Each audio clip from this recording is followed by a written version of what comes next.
मेरे से रब्ता किया तो मैंने इनको वादे कहा सारे मर्द एक जैसे होते हैं, आप भी गंदी नस्ल के ही हो, फलाने और ढमकाने। रही है। अच्छा, इम्तिहान भी लिया है आपने? हाँ जी, मैंने लिया इनको, आज बता रहा हूँ, पहले कभी नहीं इस बात का देखे जिक्र जी, किया देखे, ऐसे ही शादी नहीं हो गई। उन्होंने पूरे माशाल्लाह से आजमाइश करने के बाद जब पूरी उतरी उन इम्तिहानों पे तो शादी किया। जाएंगे बिल्कुल, इन्हीं के साथ जीना, इन्हीं के साथ मरना। अगर जाऊंगा तो साथ लेके जाऊंगा, वरना नहीं जाऊंगा। इधर ये उधर ही मैं। उन्होंने कहा मेरी जान, मेरे सोने हो, मेरे प्यारे हो, मैं देखो बाहर आ गया हूँ। तो ये फिर आगे हुए जब आए तो फिर आप जान क्या जान कैफियत थी? आई। मुझे सब यही कह रहे वो बारात लेके नहीं आएगा। मैं कहा आप बेफिक्र हो जाए, इंशाल्लाह मैं जरूर आऊंगा। अस्सलाम वालेकुम जी, आज मेरे साथ एक कपल मौजूद है और बड़ा ही इंटरेस्टिंग कपल है। आप वैसे तो इनको देख चुके हैं। मैं आज एक शेल्टर होम के इफ्तिताह के मौके पर आई थी और इन दोनों से मुलाकात हुई और बड़े मज़े मज़े की बातें हुई। तो मैंने सोचा कि ये जो बातें मैं कर रही हूँ इनके साथ, ये आप तक क्यों ना पहुँचाई जाएँ। हुंजा बतूल मेरे साथ हैं और इनके हस्बैंड बाबर साहब मेरे साथ मौजूद है। पहले तो आप दोनों को शादी की बड़ी मुबारकबाद हो। अच्छा जी, कितना अरसा हो गया देखने वालों को बताएं शादी को? शादी को तो अभी तकरीबन 7 दिन हो गया। 7 दिन, और 7 दिन में मेरे ख्याल में 7 दिन इनके इंटरव्यूज चलते रहे हैं। हाँ। लोग इनसे बातचीत करने के लिए आते रहे हैं। तो कैसा महसूस हो रहा है? बहुत अच्छा महसूस हो रहा है। सिर्फ संडे को छुट्टी मिली थी, फिर खूब सोए थे। अच्छा, शादी के बाद लोग दावतों में जाते हैं, लोग हनीमून पे चले जाते हैं, मुख्तलिफ एक्टिविटीज़ पे। आप इंटरव्यूज़ दे रहे हैं, ये मुख्तलिफ शादी है। ये बहुत ट्रेंडिंग पे जा रहा है, ये उज़मा पी की वजह से है कि हम ट्रेंडिंग पे जा रहे हैं। तो मतलब अल्लाह का शुक्र है कि अल्लाह ने फिर से एक बुलंदियों पे लेके जा रहा है। क्योंकि उस टाइम जब मैं अकेली थी ना भाई के साथ, तो मैं बहुत ज़्यादा लो हो चुकी थी, ब्लॉक पे जा चुकी थी, मेरी आईडी ब्लॉक कर दी थी। तो अब मैं दोबारा से न्यू हुई हूँ, तो इनकी वजह से, हस्बैंड की वजह से। आप तो बताइए कि कैसे ये शादी हुई, कैसे इस सफ़र का आगाज़ हुआ? जी, मेरी इनकी शादी का जो जरिया बना वो एक रिक्शा ऑटो है। तो जब मैं पाकिस्तान में छुट्टी आया था, पार्ट टाइम वो मैं चला लेता था। इनके घर के बाहर एक पान शॉप है, उधर से पान खाने के लिए गया था। उधर ही मुझे ये मिली, इन्होंने बोला गुलाम अहमदाबाद जाना है। सही। तो उधर से ही इनके साथ कंटेक्ट हुआ, इन्होंने मेरा नंबर लिया। तो उसके बाद मैं सऊदी अरेबिया में चला गया हूँ। बस फिर मैं फंस गई। तो एक माह तो मैंने झिड़के खाई ना इनकी। अच्छा, ये शादी से पहले ही आप पहले इंसान होंगे जिन्होंने झिड़कियां खा ली, डांट बर्दाश्त कर ली, वरना अमूमन ऐसा शादी के बाद होता। तो किस वजह से आपको डांट पड़ती थी? यही भी, हर मर्द एक जैसे होते हैं। आप मुझे तंग ना करें, आप रिक्शा ड्राइवर हैं। तो इनको नहीं मालूम था मैं सऊदी अरेबिया में वापस चला गया हूँ, इसी वजह से डांट पड़ती। जो फिर आहिस्ता आहिस्ता अच्छा इनके साथ। अच्छा, यानी जब नंबर आपने इनसे ले लिया तो आप इनको मैसेज या कॉल करते थे? जी, मैंने जाने के बाद जब इन्होंने नंबर लिया ना मेरा, 1.5 माह के बाद मैंने इनके साथ कॉन्टेक्ट किया। अच्छा, तो क्या मैसेज किया था आपने? बस इनका हालचाल पूछा था। इन्होंने पूछा कौन है, मैं कहा मैं फ़लाँ रिक्शे वाला हूँ। तो अभी मैं, इन्होंने पूछा आप किधर है, मैं कहा सऊदी अरेबिया में। आपने, इन्होंने कहा फ़ोन बंद करें, सब मर्द एक जैसे होते हैं, तो प्लीज़ आप मुझे तंग ना करें। अच्छा, तो उस वक्त आपने सोचा था कि आप दोनों की शादी हो जाएगी? नहीं, उस वक्त में ऐसी बात नहीं थी जहन में। उन्होंने पहले मतलब मेरे साथ अच्छी बॉन्डिंग करनी शुरू की। मैं काफ़ी टाइम इनके साथ बोलती नहीं थी, रूड में रहती थी, नकबे में, एटीट्यूड में, इन चीज़ों में रहती थी। तब मैं सोशल मीडिया पे नहीं थी। तो बस मुझे हर मर्द पे गुस्सा था। क्यों? सारे मर्द एक जैसे होते हैं। उसकी कोई वजह तो होगी। नहीं, बस वैसे। नहीं, आपने इर्द गिर्द देखा था अब फ्रेंड्स, फैमिली, ऐसे ही देखते देखते देखते बड़े हुए ना, तो बस उलझन हो गई हर चीज़ से। तो जब इन्होंने मेरे से रब्ता किया तो मैंने इनको वादे कहा सारे मर्द एक जैसे होते हैं, आप भी गंदी नस्ल के ही हो, फलाने और ढमकाने। मतलब ये सब कुछ कह दिया, लेकिन मुझे नहीं था पता ये इतने अच्छे हैं। ये बातचीत आपकी कितने अरसे चली, फिर शादी कब हुई? 5 साल तक हमारी बातचीत चली, लेकिन 3 साल ब्रेकअप रहा बीच में। एंगेजमेंट हो चुकी हुई थी। एंगेजमेंट के बाद 2 साल एंगेजमेंट रही, मतलब टूट गई, ख़त्म कर दिया। फिर मैंने इनको छोड़ दिया, ब्लॉक कर दिया, सब कुछ ख़त्म कर दिया।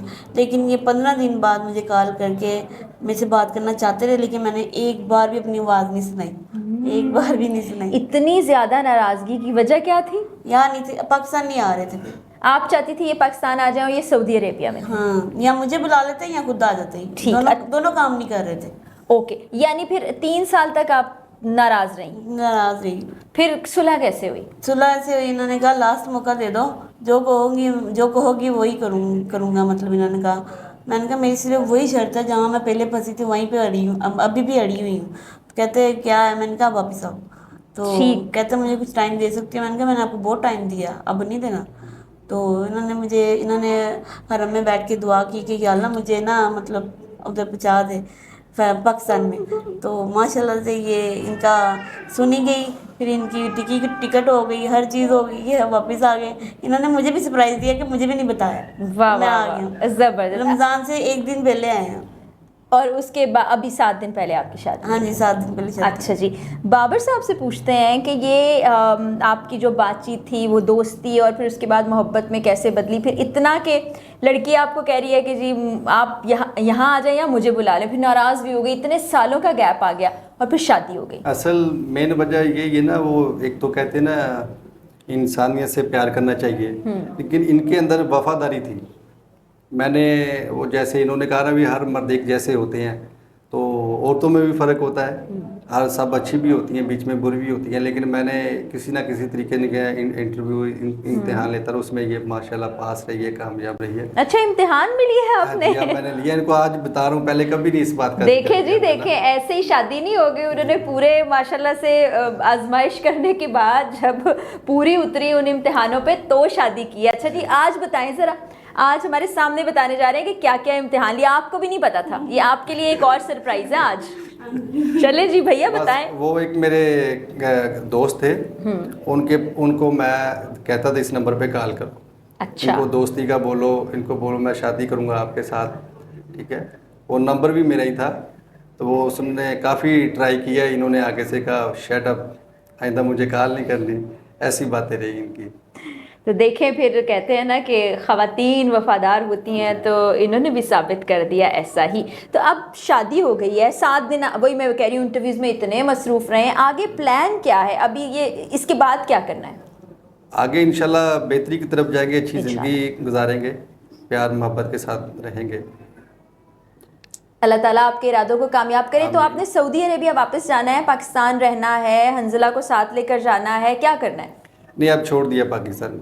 अच्छा, जी, अब वापस जा रहे हैं? अब ये मेरा वीज़ा है, इकामा मेरे पास है, लेकिन इन्होंने कहा नहीं जाना, नहीं जाएंगे, नहीं बिल्कुल जाएंगे? नहीं जाएंगे, बिल्कुल इन्हीं के साथ जीना, इन्हीं के साथ मरना, अगर जाऊंगा तो साथ लेके जाऊंगा, वरना नहीं जाऊंगा, जिधर ये है उधर ही मैं हूँ। चलें जी, इस पे तो हंसला से हम बात करते हैं कि वो क्या कहना चाहेंगे। बड़ी खुश हो रही है इस वक्त। पहली तो बात मुझे इस बात का हो रहा है कि ना मेरा इम्तिहान लिया, मेरे से पूछे भी नहीं, मुझे बताया भी नहीं।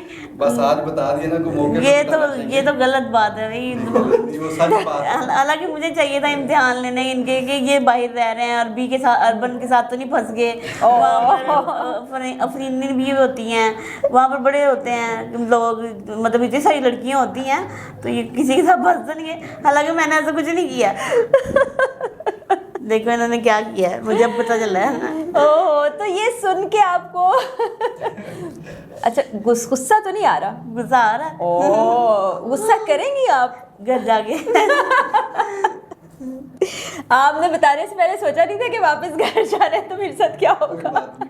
डांट खा लेंगे।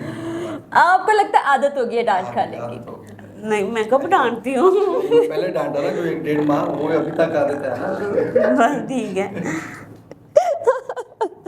ये आपने गलत किया वैसे। मैंने सच बताया, आप जो सच। चले सच बताया, इस पे थोड़ी सी रियायत कर दें। देखिए प्राइवेसी भी कोई चीज़ होती है, तो जब प्राइवेसी में हम बैठे होते हैं तब तो कभी जिक्र नहीं किया, तो आज ये जिक्र कर रहे हैं, तो तो फिर उधर डंडे का डर था ना, लेकिन ये भाई है ना, बहन है हमारी बेचारी। बस ठीक है। आप देखें, पता है हुआ क्या है, आप पूरी दुनिया को ये पता चल गया है कि आपने वफादारी निभाई है, अल्हम्दुलिल्लाह। और कल को अगर ये कोई शरारत करेंगे तो फिर पूरी दुनिया इनके पीछे लग जाएगी। नहीं, ये आपका फायदा हो गया, ये फायदा है, ये तो फायदा हो गया आपका। ये तो देखें। मैम आपकी बात सही है। अल्लाह ताला देखे ना, सब किसी मकसद के तहत करा अब रहा सब होता है। यही कह रहे हैं, इन्होंने जरा सा भी ऊई भी किया ना तो इनकी खैर नहीं। ऐसा ही होना है। हमजा के साथ कुछ भी किया ना तो इनका आटा पट्टा कर देना। अच्छा जी, सऊदीया में आप जॉब कर रहे थे, अब आपने फैसला ये कर लिया कि आपने यहीं रहना है, बेगम के साथ जीना है, मरना है, खुशी गम सब इनके साथ है। तो यहाँ पर आपका क्या प्लान है? कोई जॉब करनी है, कारोबार करना है? फिर चूँकि शादी हो जाती है तो जिम्मेदारियाँ बहुत आ जाती हैं, कैसे निभाना है? तो इंशाल्लाह काम अभी शुरू किया है, कपड़े का, कोरे ठीक है। कपड़े का बिजनेस इधर शुरू कर जी। लिया मैंने, तो इंशाल्लाह अल्लाह बेहतर करेगा। जब रहना ही इनके साथ है, क्योंकि अब अल्लाह के बाद मैं हूँ, मैं नहीं चाहता कि मैं किसी के पास इनको छोड़ के जाऊँ। इनको कोई तकलीफ़ हो, कोई दिक्कत हो खाने में या किसी चीज़ में भी दिक्कत नहीं होनी चाहिए। मुझे एक बात पूछनी है, बड़ा एक सीरियस नौयत का सवाल है, हम काफ़ी हंसी मजाक कर रहे हैं। अब हमारे यहाँ ना ख़वातीन को लेकर कुछ ऐसी चीज़ें लोग सर पे सवार कर लेते हैं, या हमने ऐसी अपनी रिवाज बना लिए हुए हैं कि घर वाले बहुत से एतराज़ात उठा देते हैं। जब आपने शादी का बताया कि मुझे इनसे शादी करनी है, तो घर वालों ने, फैमिली ने, दोस्तों ने क्या कहा था? क्या आसानी से राज़ी हो गए थे? जी बिल्कुल, सबसे पहले मैंने अपनी माँ से पूछा है। जी। उन्होंने कहा बेटा आपने ज़िंदगी बसर करनी है, आपको जो अच्छा लगे वो करें। तो मैं उधर ही था सऊदी अरेबिया में, मैंने फिर गुड़िया को घर भेजा है। कितनी अच्छी बात है कि इन्होंने जब अपने वालिदैन से बात की तो उन्होंने कहा कि जैसे आप राज़ी हैं हम उसमें राज़ी हैं। हुंजा, जैसे मैंने भाई से सवाल किया, आपकी फैमिली का क्या रिएक्शन था? और मुझे ये भी जानना है आपकी इजाज़त से कि इससे पहले रिश्ते आते थे, या आते थे तो उनमें क्या दुश्वारी पेश आई थी? इनसे पहले रिश्ते नहीं आते थे। जब इनसे रिश्ता हो गया था ना, एंगेजमेंट हो गई थी, तो जो जब तोड़ दी उस दौरान रिश्ते आते थे। तो तब भी मैं इनको ना बहाने से फ़ोन करके इनको बताती, जब मेरा दिल करता था ना, मैं ऐसे कहूँ मैं बात नहीं करती थी, मैंने बिल्कुल छोड़ दिया। मेरा जब दिल करता था ना, चाहे 6 माह थे, चाहे 7 थे, 8 थे, मैं कर लेती थी फ़ोन। तो मैं कहती थी कि मेरा फलाना रिश्ता आया है, अब तो वापस आ जाए। अब तो वापस आ जाए, मैं बहाने से कहती थी। अच्छा, आप चाहती थी वापस आ जाए किसी तरह से। तो लेकिन मैंने जब रिश्ते आए तो मुझे कोई भी मतलब सूटेबल नहीं बैठा ना, मैंने सही मतलब ना कर दिया। और रही मतलब मनाने की बात, उनको मनाना बहुत टफ था घर वालों को। कुछ लोगों ने कहा 22 करोड़ की अवाम में से आपको यही मिला, और आपको यही मिली है और कोई नहीं मिली। ऐसा ही है, बिल्कुल। कुछ लोगों ने तो ये कहा है कि इससे क्या मतलब हो सकता है। फिर उन्होंने कहा कि मुझे इससे क्या, इसके नाम कोई कोठी है, इसके नाम कोई घर है, इसके नाम कोई कार है, इसके नाम कोई चीज़ है जो मैं इससे मतलब निकाल रहा हूँ, जो मैं ऐसे ये सब कुछ कर रहा हूँ, मैं इससे प्यार करता हूँ तो मैं इसके साथ कर रहा हूँ। इन्होंने काफ़ी यानी कि बातें की। हमारी आपको बात बताना चाहूँगी आपके इंटरव्यू में। ज़रूर ज़रूर। कुछ बातें ऐसी मतलब इनमें और पापा में हुई कि घर जवाई बनना है, रहना है, ऐसे करना है। अच्छा। मैंने अपनी बेटी नहीं भेजनी। काफ़ी चीज़ें हैं। पापा ने एटीट्यूड में इनसे बात की, लेकिन ये नॉर्मली बात करते हैं। और हमारा रिश्ता कहाँ मतलब ये जुड़ा है, बाइट सड़क पे। ये रिश्ता घर में नहीं हुआ, ये बाइट रेस्टोरेंट में हो रहा है, कभी आइस पॉइंट पे हो रहा है, कभी सड़क पे बैठ के हो रहा है, कभी कैफे पे बैठ के हो रहा है, डिस्कस हो रहा है, और वो भी मर्दों में आपस में बातें हो रही, सही, औरतों में नहीं हो रही। तो ये बड़ा दिलचस्प था कि ये कैसा रिश्ता हो रहा है जिसमें मैं भी बोल रही हूँ, गुस्सा कर रही हूँ, मतलब घर वालों को नहीं कह रही, ये आपस में लगी हुई हूँ कि ये कैसे रिश्ता कर रहे हैं। बेटी का रिश्ता कोई सड़कों पे करता है? दिन भी बाहर रखे गए हैं, हर चीज़ बाहर रखी गई है। तो मुझे इन चीज़ों पे बड़ा गुस्सा आता रहा, लेकिन ये मुझे यही कहते रहे कि नहीं, वो माँ बाप हैं, वो बेहतर जानते हैं, वो बड़े हैं, वो समझदार हैं, वो अच्छा बुरा जानते हैं। लेकिन ये मुझे समझाते हैं। ये मेरे लिए बहुत टफ था कि मेरा रिश्ता बाहर हो रहा है, घर में क्यों नहीं हो रहा, आने जाने की इजाज़त क्यों नहीं है, ससुराल वाल को बोलने की इजाज़त। लेकिन मेरे पापा की कुछ शर्तें थी तो वो बहुत टफ थी, तो बस उनको हटाने में टाइम लग गया। लेकिन यहाँ मैं जितने लोग देख रहे हैं ना, उनको मैं ये ज़रूर कहना चाहूँगी कि बहुत से लोग बातें करते होंगे, इनके इंटरव्यूज़ भी आपने देखे होंगे, लेकिन ये जो मुश्किलात आई, जो ये डिस्कस कर रहे हैं आज बैठ के, वो तमाम लोगों के लिए एक सबक भी है कि जब हम लड़का लड़की की शादी करते हैं या दो ख़ानदान जुड़ते हैं, तो हम पता नहीं क्या क्या बातें कर देते हैं, किस तरह से किसी की बेटी के लिए बातें करते हैं, उसकी दिल आज़ारी करते हैं, उसके ख़ानदान की दिल आज़ारी करते हैं, या लड़के के लिए हम बहुत सी ऐसी बातें बनाते हैं। लेकिन अगर मोहब्बत सच्ची है तो ये दुनियावी और ज़ाहिरी चीज़ें कोई मानी नहीं रखती। आप अगर साथ में ज़िंदगी हंसी खुशी अच्छे तरीके गुजार रहे हैं और आप एक दूसरे का एहसास करते हैं, तो असल रिश्ता यही है, बाकी चीज़ें कोई मतलब कोई मानी नहीं रखती। मैं तो मानती नहीं थी कि मोहब्बत कोई चीज़ होती है, इसकी कोई चीज़ है या कुछ भी ऐसा, मैं तो मानती नहीं थी। ये जब से इन्होंने मतलब दोबारा से रिश्ते को बहाल किया, हर चीज़ किया, तब से बिलीव होना शुरू हुआ कि हाँ कोई प्यार करता है, और इन्होंने करके दिखाया। और बड़ी बात है। हाँ जी। और मतलब पर्सनली एक बात बताऊँगी, ये मुझे कवर करते हैं सारा ही, ठीक है, बहुत अच्छा लगता है, बड़ा प्राउड फील होता है खुद पे भी, इन पे भी। और ये मुझे हर बात पे, हर सेकंड पे समझाते हैं कि गुड़िया मुझे प्यार से गुड़िया कहते हैं, गुड़िया टेंशन नहीं लेनी, गुड़िया परेशान नहीं होना, मैं ही तुम्हारे हाथ बाज हूँ, मैं ही तुम्हारा लिबास हूँ, तुम ही मेरी इज्जत हो, तुम ही सब कुछ हो। माशाल्लाह। तो ये चीज़ें देख के मुझे कई बार मतलब सुन के रोना भी आ जाता है कि मुझे शर्म आती है अभी। तो कभी मतलब मैं नंदों को नहीं कह पाती हूँ या इनको नहीं कह पाती, लेकिन ये मुझे बड़े प्यार से कहते हैं कि मुझे बोलो, ईजी हो होके, मुझे कुछ और भी करना पड़े तो मैं करूँगा, लेकिन तुम मुझे बोलो। वो फिर ये खुद ही मतलब सारी बातें समझ जाते हैं। एक हफ्ता हो गया खाना अपने हाथ से खिला रहे हैं, मैं मना करती हूँ कि आदत खराब हो जाएगी, लेकिन नहीं, कहते हैं मैंने खिलाना, मैं एक निवाला खाने भी लगती हूँ तो कहते हैं नहीं मैं खिलाऊंगा। क्या बात है, अल्लाह आप लोग की मोहब्बत मैं को कभी कायम कहती हूँ कि रखे। मेरे मम्मा पापा ये देखिए कि कर क्या रहे हैं, इनकी एक्टिविटी यानी कि मेरे साथ इनकी कैसी है, तो मेरे मम्मा पापा को शायद प्राउड हो इनके ऊपर। आप वीडियोस बना के भेजा करें अम्मा अब्बा को। वो देख रहे हैं, लेकिन बस थोड़ा सा उनके दिल में बहुत कुछ है। कोई बात नहीं, अल्लाह ताला आपके लिए आसानी करेगा। अच्छा ये बताएं, मैंने एक आपकी वायरल वीडियो देखी जिसमें अब दुल्हन बनी हुई है, इतनी प्यारी लग रही है और आप रो रही हैं इतना सारा, वो क्या है? ये तो पता नहीं किसने पब्लिश कर दिया है, मैं रो रही हूँ, और मेरा जो रोना है वो किसने कैप्चर किया मुझे खुद नहीं पता। मेरे निकाह की वीडियोस भी हैं, मेरी लहंगे की वीडियोस भी हैं, मतलब मुझे खुद नहीं, क्योंकि मैं रोई तो जा रही थी, जब मैं रेडी हुई तब भी रोई जा रही थी, तो जब मैं मतलब हाल में गई हूँ तब भी बारात लेके थोड़ा लेट हो गए। अच्छा। मतलब मुझे लगा बारात नहीं आनी, तब रोने लगी। थोड़ा सा लेट हुए ज्यादा। इनकी मुझे 10 मिनट पहले कॉल आई, मैं इनके घर के बिल्कुल नज़दीक था। इन्होंने यही कहा आपने आना नहीं बारात लेके, मुझे सब यही कह रहे वो बारात लेके नहीं आएगा। मैं कहा आप बेफिक्र हो जाए, इंशाल्लाह मैं ज़रूर आऊँगा। बारात पे बहुत शोर मच चुका हुआ था, मुझे आगे कहना शुरू हो गए तू दुल्हन बनी रह गई है, तो वो हाले तक नहीं आया, तू दुल्हन बनी रह गई हाले तक नहीं आया, मेरा सर फटने आ गया। आप उस वक्त आपके दिल में ये खौफ आया था कि ऐसा हो गया? मैं रोने लगी, मेरी आंखें रेड हो गई कि ये अभी तक क्यों नहीं है।